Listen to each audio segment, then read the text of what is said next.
What is up, everybody? Welcome back to the Crucible. My name is Nick, and today we're continuing our four-part series of the 4 heroes from the Round the Table product. And today we are going to be taking a look at Melody and how to upgrade her deck.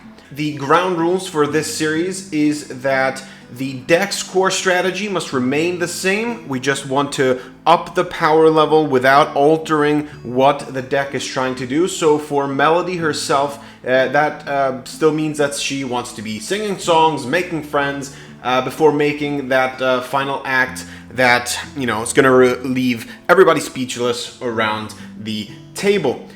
Number 2, the upgrades that we make to this deck cannot total more than $10 to $15 per deck.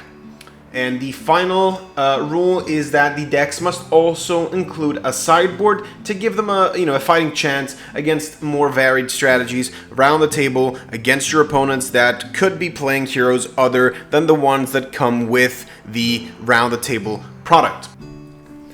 Melody Sing-Along is a bard hero with 20 health, 4 intellect, and whenever you play a song, we create a copper token equal to the number of other heroes in the game.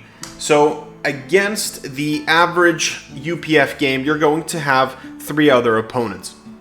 So every time you play a song card, you get the effect of the song card plus a copper for each of them. That is 3 coppers on the table per song played. In the early game, obviously this scales once players start getting eliminated, but in general with Melody you want to be creating those coppers early and then making use of them late game. How do we make use of them? We are going to take a look at very soon. So let's take a look at her equipment and weapon suite. So number 1, her weapon, Jinglewood Smash Hit. This is our fiddle weapon with an actual attack value with 2 actions. The first one, once per turn action for 3 resources, we get to choose an opponent, and they get to create a Might, Quicken, or Vigor token up to their choice, and we get to make a copper with Go Again. So this could be a good way to pitch a blue, choose a hero to give them a little bonus, and then play a song, perhaps creating more copper, and then giving everybody some help. Melody is what you would call a kind of group huggy type of deck. The second ability of Jinglewood is its attack value, which as an action you don't need to pay any resources. It's free. You attack, but when the weapon hits, you destroy it. So this isn't, the greatest idea to just keep spamming this all over the place. It's not a reusable weapon, obviously, for the attack value. It is reusable for that that song version. But yeah, you're not going to be attacking with this. You're just going to be using it to utilize some extra resources that you might have to create more copper in the early game. So be very careful who you choose to give these resources with Jinglewood, because that might come back to bite you. You generally don't want to be giving somebody resources that's going to use them against you. So try to politic your way out of it. Speaking of giving your opponents resources, we have the full 4 pieces of her equipment: Nod de Plume, Fiddle-Dee, Quickstep, and Heartthrob, each having an action with Go Again that destroys the piece of equipment, giving each hero some type of benefit, including yourself. Unlike Jinglewood, these also give you a benefit. It's not just the opponent. So your headpiece, Nod de Plume, gives the ability to each hero to draw a card. So other players could be starting their turn off with, say, 5 cards, for example. So that's quite powerful. Fiddle-Dee gives a Might token to each hero, buffing up being destroyed and then buffing up their next attack. Quickstep, giving each hero a Quicken token, giving their next attack Go Again.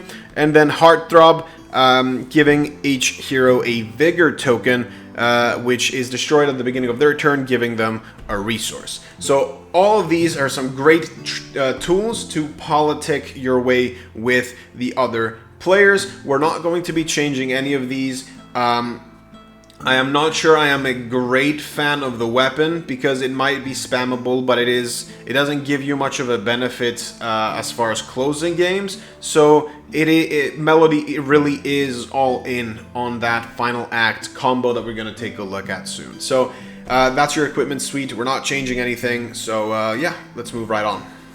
Right, Melody has some songs that she's going to be performing and playing for the opponents to give them some type of benefit and also get you paid, get you some coppers. Some of these songs are better than others, but they all share some basic features. They all cost 0, they all pitch for blue, and they all block for 3. Some are better than others though. The benefit that these songs give are quite large. Keep in mind that when you play a song, you're basically giving up a card and an action during your turn to create 3 coppers in the early game and less as the game progresses and players might get eliminated. You're also giving the opponents some type of benefit. So you're giving up a lot for those 3 coppers or even less. Let's take a look at what each of these songs do. Song of Yesteryears allows each other hero to put an attack action card from their graveyard on the bottom of their deck.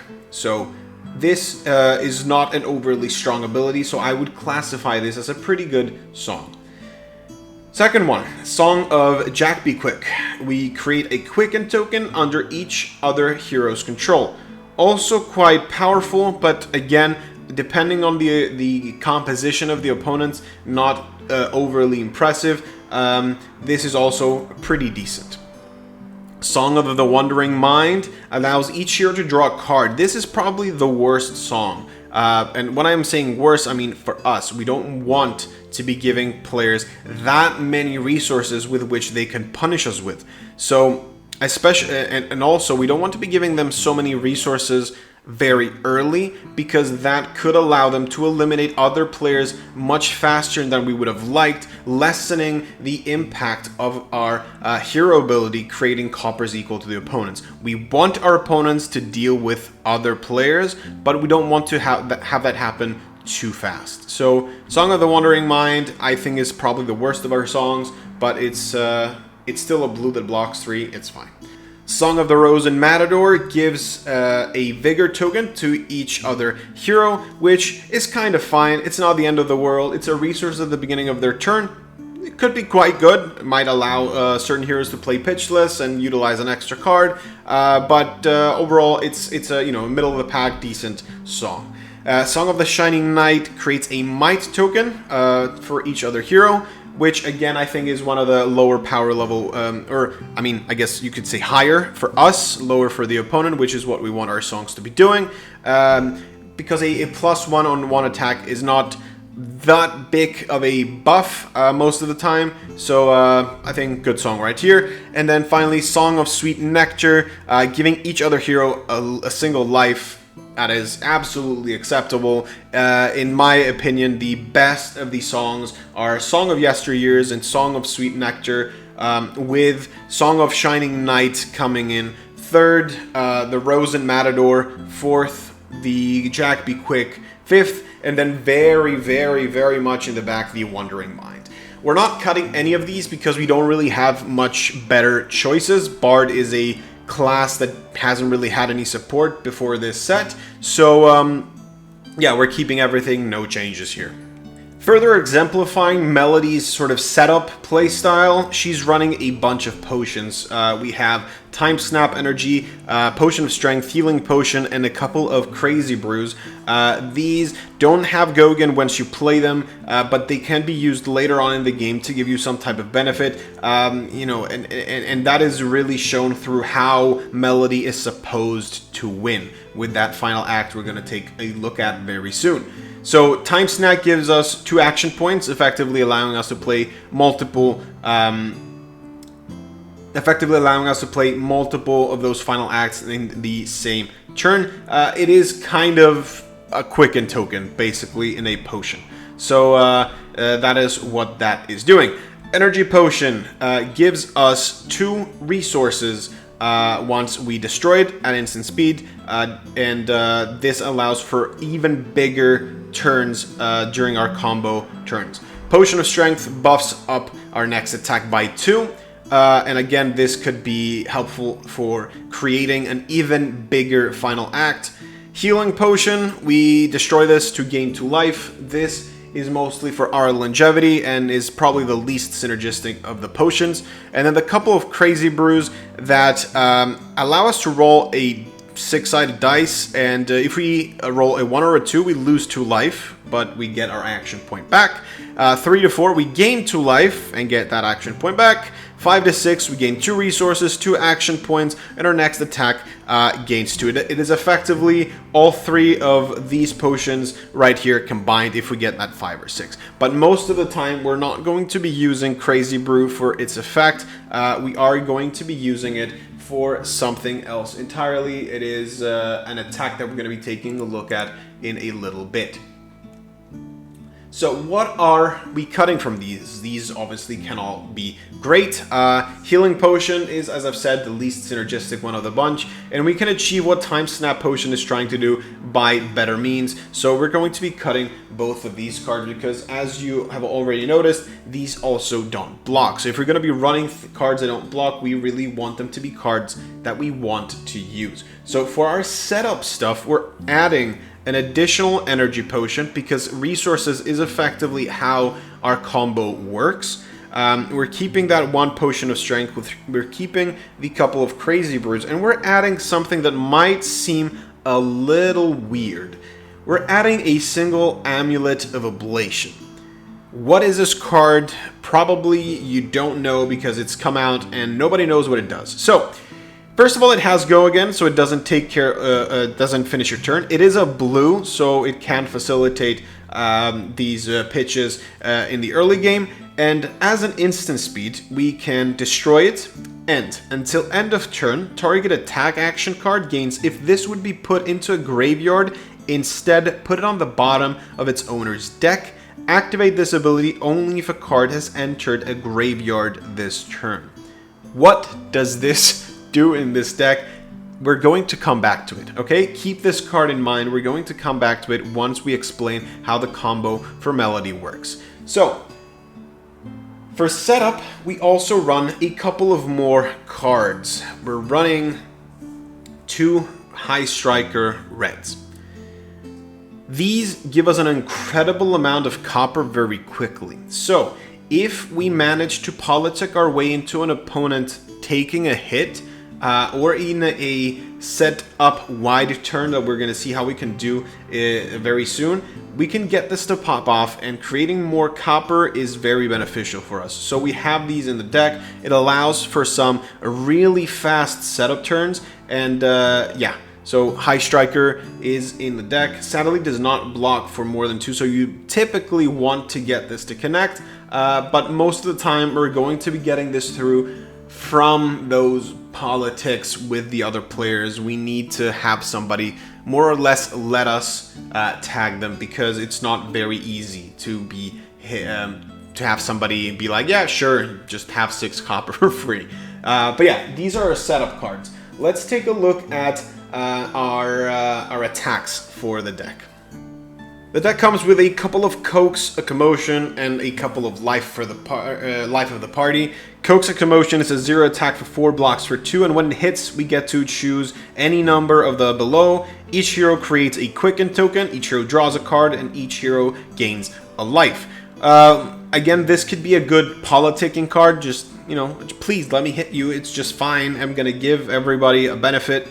So players could be incentivized to let this hit, and maybe the bonus that you get out of this hitting is much larger, such as that High Striker that we took a look at. Life of the party is sort of our ability to go a bit wide. It costs 2 attacks for 4 blocks for 2, but we may discard or destroy a card we control named Crazy Brew rather than pay its resource cost. If we do, we choose all modes below, otherwise we choose only one. So the modes is that when this hits, we gain 2 life. that this gets +2, making it an attack for 6, and this gets Go Again. So with a Crazy Brew, this could be a 0 cost 6 attack with Go Again on hit, gain 2 life. That is quite powerful, and one of the ways that we can sort of help facilitate those turns with High Striker. So we'd start off with a life of the party, discarding or destroying a Crazy Brew with all of these modes. Hopefully the opponent takes it. If they do, we gain our 2 life, we make some copper. If they don't, we can follow up with something like a Coax a Commotion, giving us another breakpoint to threaten that High Striker hit. And all of this is off of a pitchless 3-card hand. So these are our attacks, but we are adding a few more that work well with our plan. These are Drone of Brutality and Last Ditch Effort. Drone of Brutality blue, not the reds. Why is that? We want a blue that keeps returning back to the deck. Drone of Brutality can block freely, can attack freely with it, goes back into the deck, and keeps our blue count in deck quite high. We want the blue count in the deck to be as high as possible for when we pop off with our combo. And for those of you that can't read what the card does from here or can't see it, it is a 2 cost 4 attack with 2 block. And if Drone of Brutality would be put into your graveyard from anywhere, we instead put it on the bottom of our deck. So we can block with it, it goes into the bottom. We can discard it, it goes to the bottom. We can attack with it, it goes to the bottom. It's all around a fine card to just keep having in that deck and recycling until we pop off.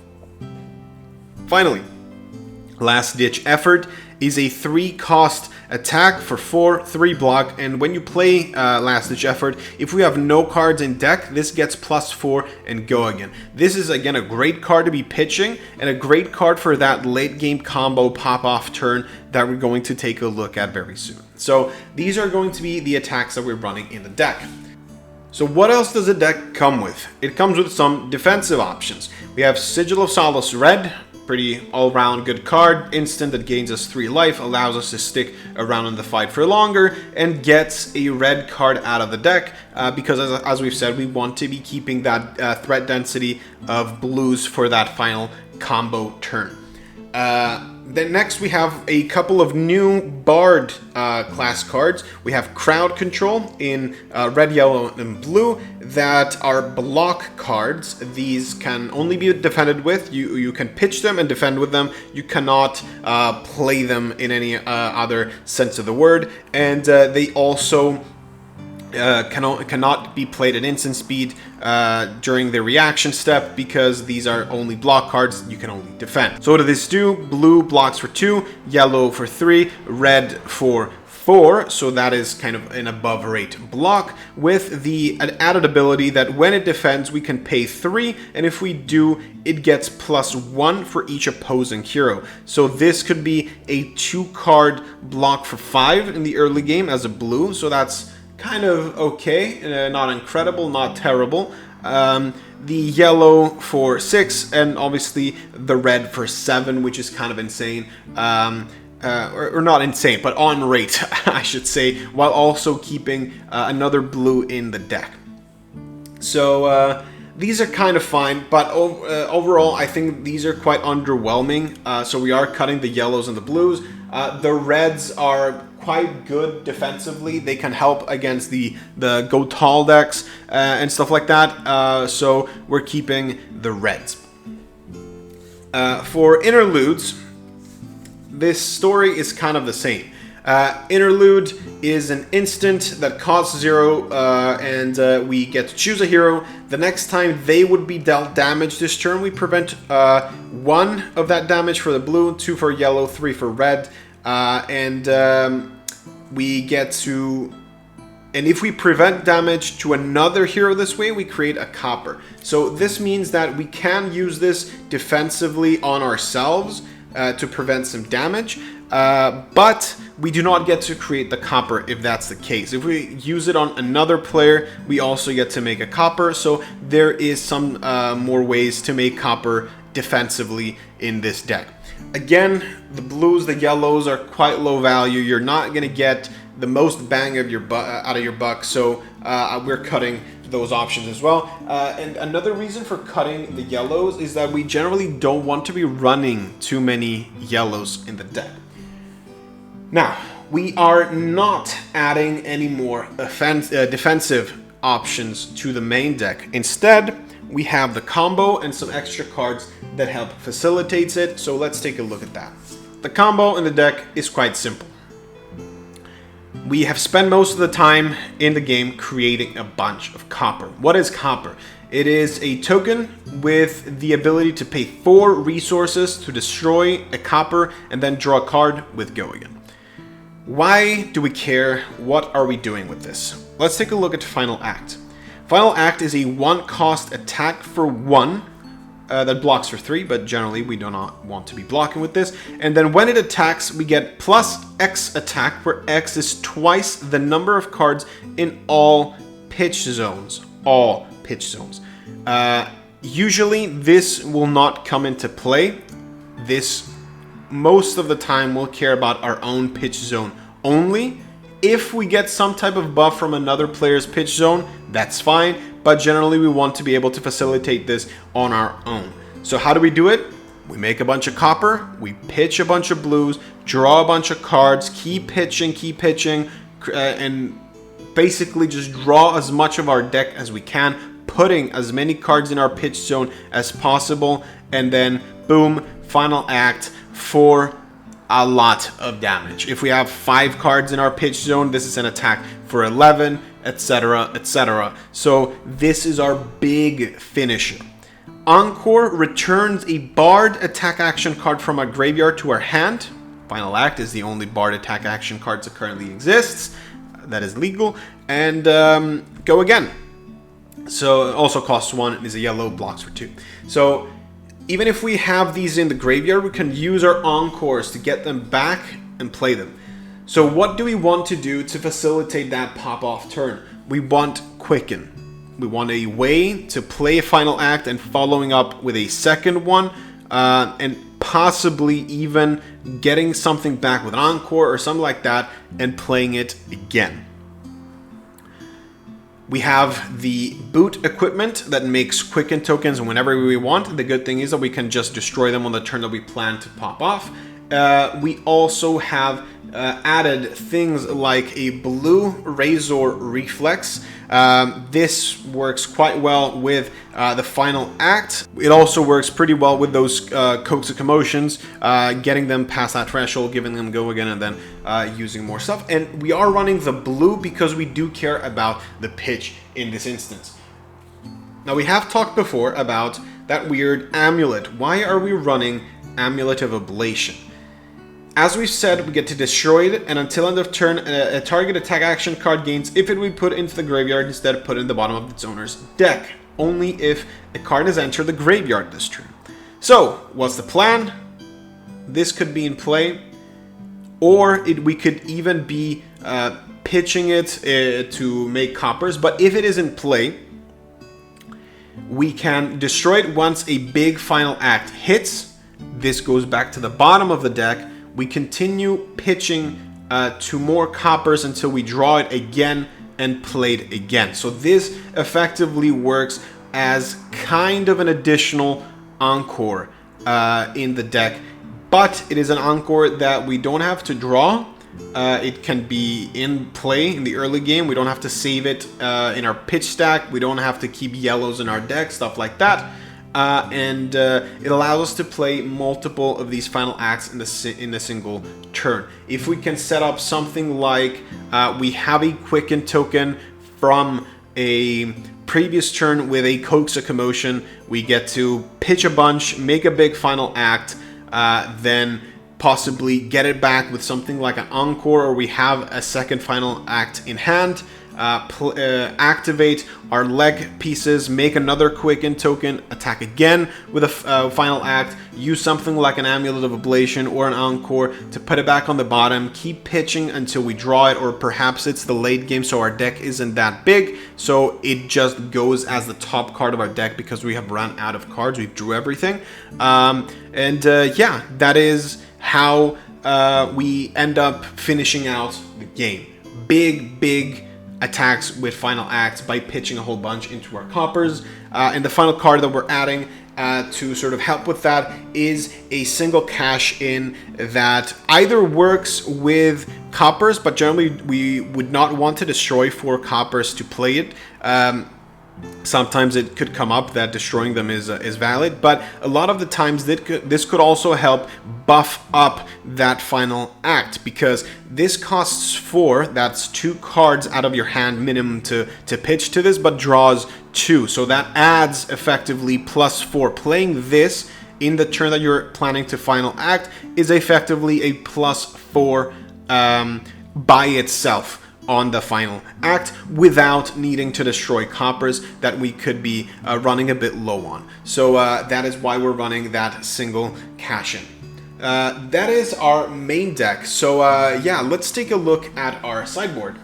The sideboard contains basically the equipment that we care the least about being replaced by null runes. That is Hood, because we only get rid of the way for the opponents to be drawing extra cards. The gloves, because we're getting rid of a way for people to get +1 on their attack. It's kind of bad as well. And finally, robe, giving people a resource. They can also use this quite well against us. We're keeping the legs because that helps facilitate that combo turn of giving us a quicken to make big double or triple final act turns. Finally, we're adding some more defensive tools with Oasis Respite. This could work quite well against wizards most of the time, perhaps rune blades. This is why this is there, or even things like Azalea, Bravo, you know, the go tall stuff. The final card that we're adding to the deck is perhaps a bit spicy. We're adding a couple of Promise of Plenty. This is a 0 cost 3 attack with 2 defense, and it reads, if Promise of Plenty hits, each hero who doesn't have a card in their arsenal puts the top card of their deck face down into their arsenal. If Promise of Plenty is played from arsenal, it gains Go Again. So typically, we want to just arsenal this and give ourselves a chance to go a little bit wide, and this is another card that allows us to do a little bit of politicking, perhaps even with those high strikers. Or play a high striker, play this out of the arsenal towards an opponent that doesn't have an arsenal. We're like, just let it hit. You'll get an arsenal. It's free. And, you know, obviously it's never free. Those 6 coppers will end up being quite a lot of damage for you. So Promise of Plenty is there for those matchups if you're feeling a bit like politicking a little bit more, or those matchups that don't block particularly well. If you have an opponent that is playing a lot of 2 blocks in their deck, perhaps this could come in quite handily.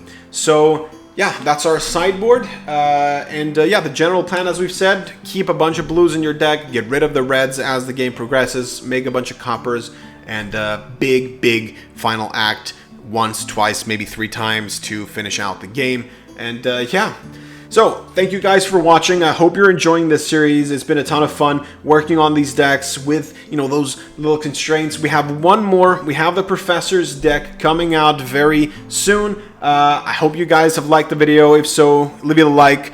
Put down a comment down below. Let me know what you guys are liking so far out of Round the Table and Bright Lights. And we'll see you on the next one. Thank you guys for watching. Bye-bye.